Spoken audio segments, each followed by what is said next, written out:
Heating costs have been going up this winter. That's why I've got the Cold Killer heater. It instantly heats up spaces within seconds. Traditional central heating can take hours before it warms the entire home, but the portable Cold Killer works in even the coldest corners of my home. It's my very own furnace at my fingertips. I can move it virtually anywhere I want, my desktop, countertop, patio, or any other flat surface that needs heat. Plus, there's an adjustable setting so I can control exactly how much heat I want. Order the Cold Killer today and take advantage of up to 50% off. For more information, click on www.thecoldkiller.com in the description box below. Good Sunday afternoon. I'm still reporting on the coup. After helping Senator Mitch McConnell gain re-election last November, President Trump was mercilessly backstabbed by the Senate Republican leader just minutes after voting to acquit him of his second impeachment. Unfortunately, McConnell's jaw-dropping diatribe of disinformation about the January 6th riot at the Capitol building will no doubt be used in the November 2022 congressional elections by Democrats' ad managers and repeated as nauseum as the truth to try to diminish Trump's gigantic influence across the country. This is all easier to understand when you realize that Trump is not just the most important political figure in the United States, but worldwide. His form of populism is gaining traction around the world and works directly against the globalist agenda of eliminating the national sovereignty of all nations. Now let's take a quick look at what McConnell had to say. That President Trump is practically and morally responsible for provoking the events of the day. No question about it. The people who stormed this building believed they were acting on the wishes and instructions of their president. This is an outrageous lie on the part of McConnell, and it's not that he doesn't know better. Somebody has got something on Mitch McConnell that is so grave that he would stand up in front of the Senate and repeat the far leftist Democrat lie that President Trump had anything in mind other than tens of thousands of his supporters surrounding the Capitol chanting, "Trump, Trump, Trump, Trump." As the voting was taking place, the violent left spent weeks planning this escapade to attack the Capitol in disguise of being Trump supporters, when in the past there has been absolutely no evidence of Trump supporters doing such a thing. Trump supporters are the ones that are the law-abiding people. They even pick up their own trash before they leave. Of course, the leftist media mob supported this fairy tale from its inception, and the same army of thugs from last summer's rioting and burning were primed and ready to make trouble disguised as Trumpians. That's the truth. But McConnell is trying to cement the lie in place of the truth to damage Trump into the future. The president did not act swiftly. He did not do his job. He didn't take steps so federal law could be faithfully executed and order restored. No. Instead, according to public reports, he watched television happily.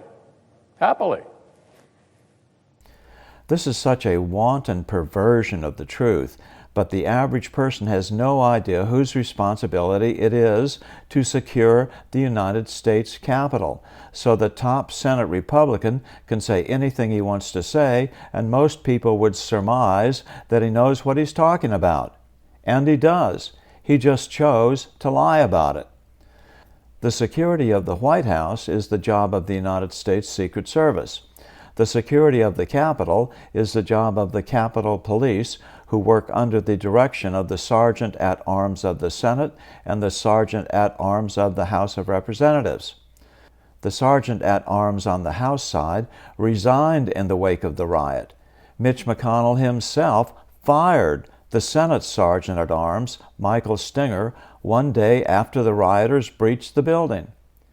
If Trump was responsible, what's the justification for McConnell firing the Senate Sergeant at Arms personally? I could go on and on about this bogus agent provocateur riot on January 6th, but we have already thoroughly covered it in these reports. Now let's turn to the political arguments Democrats were making during Impeachment 2.0. According to the failed argument Democrats tried to make to convict private citizen Donald Trump of high crimes and misdemeanors, Trump, not just in his speech, but in pretty much all of his actions since birth, and certainly since the election, had incited his supporters to participate in the violent insurrection at the Capitol building on January 6th. The fact that a huge crowd of people was going to march on the Capitol building on January 6th had been known for weeks. The fact that a much smaller group was going to resort to the kind of violence that was seen all over the country last summer was well known to the FBI, the Capitol Police, and other law enforcement agencies. Our reporting has displayed exclusive video footage of an armed paramilitary group marching along Constitution Avenue on the north side of the Capitol well before the violence began. They were disguised as Trump supporters, but in reality, some were later positively identified as members of a hard leftist group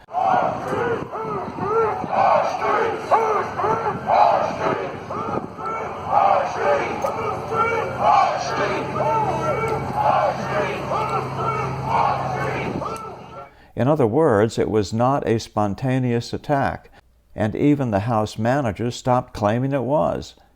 They had to scrub that part from their storyline, in part because it is a fact that the attack on the Capitol began while Trump was still speaking. So the people at the forefront of the attack, the people who came in helmets and body armor, with bear spray and sledgehammers, baseball bats, and other weapons, were not incited by that particular Trump speech. The argument now became that they were incited by all Trump's speeches and statements since the election, or perhaps since he came down the escalator and announced he was running for president. It seems to me I don't remember a single time when President Trump or candidate Trump called for violence amongst his supporters. It is also too obvious that these people had a highly organized plan of attack that was designed to place the blame on Trump long before Trump started speaking on January 6th. The law enforcement agencies in Washington, including the Capitol Police, were well aware of this. And just so you know, the Capitol Police Force has a yearly budget of over $450 million and over 2,000 officers to patrol an area of 200 blocks centered around the Capitol building. They have 10 officers per city block, which is far more than any metropolitan police force in the country. The Capitol Police are not undermanned or underfunded. Minority Leader Mitch McConnell, in blasting Trump after his acquittal, repeatedly talked about how much danger the members of Congress and Vice President Mike Pence were in during the attack. McConnell didn't mention that although they all feared for their lives, from a bare-chested man in a buffalo hat and his colleagues, that not a single member of Congress was injured. And the buffalo hat guy is a well-known figure who pops up at Antifa and BLM riots on the West Coast. And never mind that buffalo hat guy also posed for a selfie with Nancy Pelosi's son-in-law just before the riot began. What an astounding coincidence.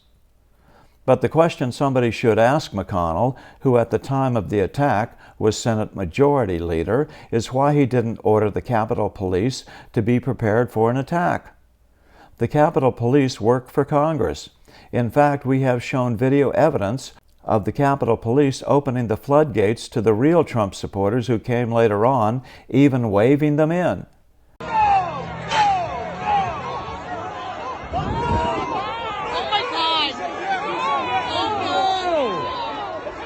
They just had to get those real Trumpers on the scene before the time differences became too obvious.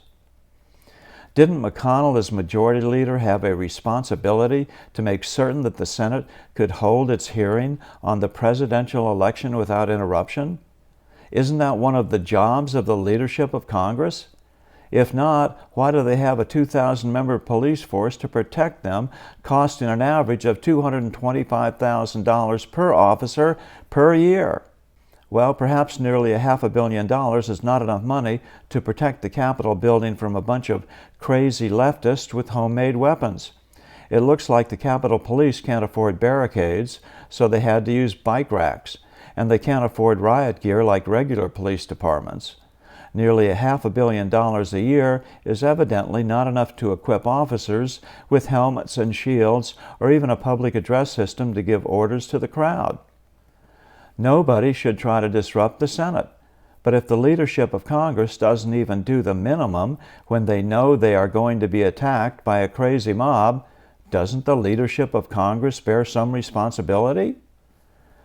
McConnell knew the Capitol was going to be attacked, and he did nothing to protect the Senate. So the question is, why? Why were the Capitol Police completely unprepared? Why weren't other law enforcement agencies there to assist? Perhaps now is the time to bring McConnell and Speaker Nancy Pelosi up on charges and have them explain why they didn't use the vast resources available to them to protect the Capitol. They now admit that they knew the attack was coming, so they should have to explain why they did nothing. I'm still reporting from just outside the citadel of world freedom. Good day. Every doctor on TV says that we all need to boost our immune systems, and STEM Enhance does that in a unique way by increasing blood levels of your own adult stem cells, the backbone of your immune system, by over 30% in just 1 hour. Click on the link in the description box below for details.